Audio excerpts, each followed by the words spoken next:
افكار وشويه رؤيه على التعليم الجامعي اللي احنا كلنا المنتج بتاعنا في النهايه هو الطالب اللي هيتخرج من الجامعه. ولكن اذا كان الطالب اللي بيجي لنا الجامعه مش مؤهل وما هوش مدرب وواخد على الدروس الخصوصيه وواخد على المجموع العالي وواخد ان هو يذاكر من النوتس او من الورق بتاع المدرس، يبقى انا ما عنديش اي امل ان انا اغير هذا الفكر. ونفس التوقيت لو احنا بنخرج منتج اللي هو طالب لسوق العمل، يبقى في نهايه الامر اللي خارج من سوق العمل نوت كومبتنت او ما عندوش القدره التنافسيه علشان يقدر ان هو يشتغل ويعمل تنميه ويبقى فيه انتاج. مش مؤهل وما هوش مدرب وواخد على الدروس الخصوصيه وواخد على المجموع العالي وواخد ان هو يذاكر من النوتس او من الورق بتاع المدرس، يبقى انا ما عنديش اي امل ان انا اغير هذا الفكر. ونفس التوقيت لو احنا بنخرج منتج اللي هو طالب لسوق العمل، يبقى في نهايه الامر اللي خارج من سوق العمل نوت كومبتنت او ما عندوش القدره التنافسيه علشان يقدر ان هو يشتغل ويعمل تنميه ويبقى فيه انتاج. طبعا مش هنقدر نتكلم في الفتره الصباحيه على كل حاجه، لكن هنتكلم على المحاور الرئيسيه للتنفيذ او الخطه التنفيذيه. زي ما الدكتور طارق قال، احنا لما تولينا الوزاره من حوالي 80 يوم لقينا ان في كم من الخطط الاستراتيجيه في نطاق التعليم العالي والبحث العلمي تؤدي الى حل مشاكل العالم كله وليست مصر فقط، ولكن ما ينقصنا دائما كان الرؤيه التنفيذيه للمشاكل دي. شفنا اللي معمول في سنوات طويله من وزارات ومن ادارات عظيمه جدا في الفتره السابقه، وابتدينا نحط رؤيه تشخيصيه بحكم وظيفتي السابقه ان انا اشخص المشكله فين وازاي نحط خطوات تنفيذيه ممكن تقاس عليها مؤشرات. هنتكلم النهارده على اعداد الخريجين وسوق العمل، هنتكلم على توفير المنشآت. نعرف بس بعض المعلومات ان احنا عندنا حاليا في اللاندسكيب بتاع التعليم العالي في 24 جامعه حكوميه. دول بيستقبلوا حوالي 1,735,000 طالب. عندنا 8 كليات تكنولوجيه، عندنا جامعه الازهر. اجمالي اللي موجودين في التعليم الحكومي في مصر 2,134,000 انسان. طيب ده حكومه. اما القطاع الخاص اللي احنا فاكرين ان هو بيشترك في التعليم بكم كبير جدا، الحقيقه مش كده. الحقيقه ان هو 26 جامعه خاصه واكاديميه بيمثلوا فقط 169,000. يعني اذا القطاع الخاص في الجامعات 169,000، نضيف ليهم المعاهد العليا والمتوسطه الخاصه 400 وشويه يعملوا 582,000. يعني كل مشاركه القطاع الخاص في منظومه التعليم في مصر لا تتعدى 582,000 طالب. اما الحكومه بجامعاتها الحكوميه ومعاهدها والكليات التكنولوجيه هي لها النصيب الاكبر. وطبعا لا يخفى على حضراتكم ان النصيب الاكبر ده مجاني او بالمجاني بمعنى المجاني ان هو الدوله ما بتاخدش فيه فلوس، لكن الحقيقه هي الدوله بتدفع عن الطالب ثمن التعليم، وده حق دستوري وحق هام جدا ان احنا نحافظ عليه. يعني لو احنا بنتكلم على تعليم زي ما الدكتور حسام كان لسه بيقول لازم يكون عندنا اماكن او اتاحه. يعني الاتاحه من ضمن الحاجات اللي اليونسكو قايلها في التعليم. يبقى اذا انا الدكتور طارق مخرجني من الفانل حوالي 700,000 طالب، مع الاسف كلهم عايزين يخشوا جامعه. يعني لا يوجد دوله في الدنيا بتعتمد في التطوير بتاعها على ان كل اللي خارج من التعليم البيزك يخش جامعات حكوميه او يخش جامعات تعليم عالي. هناك افينيوز ثانيه او هناك روافد اخرى للتعليم لابد ان تكون في بالنا. يبقى اذا عدد الطلاب المقيمين في التعليم العالي لو اخذنا نظره بنشوف احنا بنتطور ازاي من 2009 نلاقي ان في زيادات ملحوظه كل سنه لحد ما بنوصل لعدد الطلاب الموجودين حاليا اللي اتفقنا حوالي 2.7 مليون. طب هم هيفضلوا كده؟ ال1.2 مليون كلام المكان الجديد ده بني من القوة الاقتصادية اللي مصر ممكن تصل إليها بعد 10 سنين، لأن كل ما الناتج القومي المحلي بيزيد، وده مفروض يحصل، كل ما الاتجاه للتعليم العالي بيزيد، الفئة العمرية زي ما اتفقنا، كل ده بيوصلني إلى إن أنا يبقى عندي خطة عمل عشان أوفر مؤسسات تعليم عالي جديدة. طب انا عشان اوفر المؤسسات دي لازم يكون عندي دراسه للوضع الراهن ودراسه لمجتمع الاعمال. هل مصر مقتصره في تعليم انها بتخرج ناس من المجتمع المصري فقط؟ ولا هل هي مصر بتصدر خريجين للاقليم اللي احنا بنعيش حواليه زي الدول العربيه كلها؟ هتظل الدول العربيه، هتظل دول افريقيه، بل بالعكس احنا التارجت بتاعنا ان في بعض الدول الاوروبيه في المحيط البحر الابيض المتوسط يمكن ان يكون هناك دور للخريج المصري والعماله المصريه المدربه فيها، باعتبار ان الديموغرافيك تشينجز اللي بتحصل في اوروبا رايحه ناحيه نقص في العدد عكسنا بالظبط. يعني احنا بنزيد بالملايين كل سنه، هم عندهم في تعثر في المواليد، فبالتالي في نقص في العماله متوقعه في ال10 سنين. يبقى اذا فكرنا لما نفكر في جامعات وتطوير جامعات وتطوير تعليم لازم يكون الرؤيه دي كلها واضحه، عشان الناس ساعات تقول هو احنا محتاجين خريجين من هذا التخصص تاني في مصر.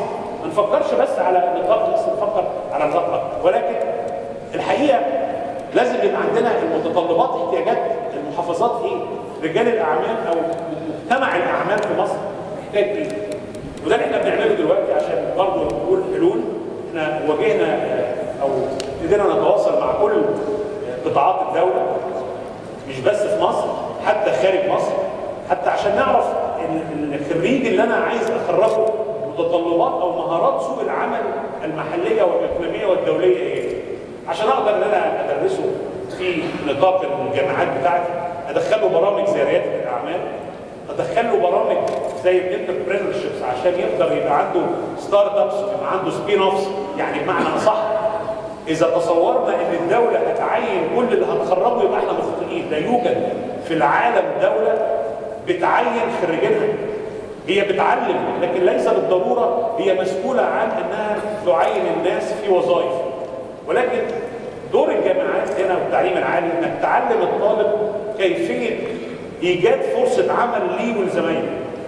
مؤسسات التعليم العالي الخاصه من 20% الى 28%، يبقى ده مستهدف عندي لازم اشتغل على دوره. وده سهل لاننا عندنا مستثمرين عايزين يخشوا في هذا القطاع. لكن للحق احنا دورنا كدوله كان دايما منسي. يعني كنا بنسيب المستثمر يا دكتور حسام يجي لنا بالارض وبالفكره وبالكليات اللي هو عامل دراساته عليها، واحنا بنقول له حاضر ونمضي. حتى ولو كانت الكليات دي والجامعات دي هي نسخه مكرره من حاجات اوريدي موجوده. وده كان لا يجوز الحقيقه انه يحصل، وده اللي احنا ابتدينا نعمله دلوقتي، ان يبقى لينا دور نقول له جغرافيا البلد محتاجه في الوادي الجديد، البلد محتاجه في مرسى مطروح، في جنوب سيناء، في البحر الاحمر، لكن كله عايز يعمل في شبه القاهره الجامعه. يبقى عندنا تكدس جغرافي في مكان ومكان تاني في مصر. طيب يقول لي انا عايز افتح هندسه وطب واسنان وصيدله واداره اعمال. اقول له انا ما عنديش تمريض، انا ما عنديش كليات تكنولوجيه، انا عندي احتياج في مهارات فنيه بشكل كبير في هذا التخصصات اللي الدوله محتاجاها في خطه التنميه 2030. يبقى انا I can drive the private sector عشان اقول له انا محتاج ايه في المرحله اللي جايه عشان يساعدني. طب يساعدني ليه؟ الدوله مش قادره تساعد؟ مفيش دوله في الدنيا تستطيع انها تصرف على مجانيه التعليم لكل الناس. ما عندناش تقريبا، او عندنا جامعات اهليه قوامها 941 طالب. انا عايز يبقى في جامعات اهليه قوامها 400,000 طالب. هو ده برضه حلم مستحيل؟ الحقيقه لا، لان الجامعات الاهليه دي جامعات غير هادفه للربح. المجتمع المدني والام اي تي وهارفارد وستانفورد وكل الجامعات العظيمه بتاعت امريكا ابتدت بجامعات بالكونسبت بتاع نون بروفيتبل اورجانيزيشن او كوميونتي كولجز. اذا النموذج ده موجود. الجامعات الحكوميه حاليا عندها اسس كتيره، عندها اراضي وعندها اماكن متاحه تستطيع ان تخش بشراكه بتشريعات غيرناها عشان ما نقولش احنا بنتكلم في احلام، تخش بشراكه مع مجتمع مدني وتعمل الكيان المحترم جدا اللي اسمه الجامعات الاهليه، حتى يمكن استيعاب من اللي جاي من عند الدكتور طارق اللي هو المفروض ما يبقاش كتير بعد كده، او مش كلهم جايبين 98% وكلهم بالعبقريه بتاعت النمر النهائيه، علشان اقدر اسكنه في الحاجات الجديده اللي هي جامعات خاصه تاخد شويه، جامعات اهليه تاخد شويه، وحاجه جديده اسمها تكنولوجي يونيفرسيتيز، جامعات تكنولوجيه. احنا عندنا كليات تكنولوجيه لكن ما عندناش جامعات تكنولوجيه بالمفهوم بتاع الكوميونتي كولجز. القصد ايه؟ القصد ان احنا نخلي القطاع الخاص يخش معانا شريك. يبقى حاليا انا عندي 26 جامعه خاصه واهليه فيها حوالي 170,000 طالب، المستهدف يبقوا 500,000 طالب. يعني معنى كده ان انا ممكن اعيش ب 28 جامعه جديده في ال10 سنين الجايين. ممكن الناس تتخوف تقول يعني هنخلي الجامعات الخاصه كده تزيد قوي. احنا اتفقنا انها هي مهمه بس لازم لها ضوابط، واحنا بنغير في القواعد والقبول بتاعتها ودراسه الشروط والضوابط بتاعتها علشان نقدر نطمئن على مستوى الخريج ومستوى التعليم. لكن لما نيجي نبص على الخريطه نلاقي ان شكل القاهره او منطقه القاهره تقريبا واخده كم كبير جدا من الجامعات، مع وجود فيكنسيز او موجود جابس موجوده في اماكن كثيره في الجمهوريه. يبقى احنا لما كوزاره لما يتقدم لنا مستثمر نقول له لو سمحت لو عايز تفتح افتح في الحته الفلانيه وافتح في التخصصات الفلانيه. والحقيقه لما عملنا كده وجربنا مع 2-3 مستثمرين لقينا استجابه عاليه جدا، عكس ما الناس متصوره ان هو جاي بدراسه جدوى وجاي متوجه نحو تخصصات معينه. قلنا له لا، احنا اللي هنسوق، احنا اللي عارفين خطه الدوله في المرحله القادمه هي ايه، واحنا اللي هنقول لك تعمل ايه. والله لو عايز تساعدنا اهلا بيك هنساعدك، لو مش عايز تساعدنا يبقى احنا مع الاسف مش هنوافق ان احنا نعمل جامعه خاصه تضيف تاني للبطاله من الخريجين اللي هم موجودين بدون عمل. يا جماعه في حاجه غريبه جدا بتحصل، اللي خارجين من عند الدكتور طارق اللي بيدرسوا ثانويه او الاعدادي صناعي او فني حوالي 650,000 طالب. المفترض ان 650,000 طالب دول يكملوا في اللي هم اتعلموا فيه، يعني هم متخرجين لتعليم فني.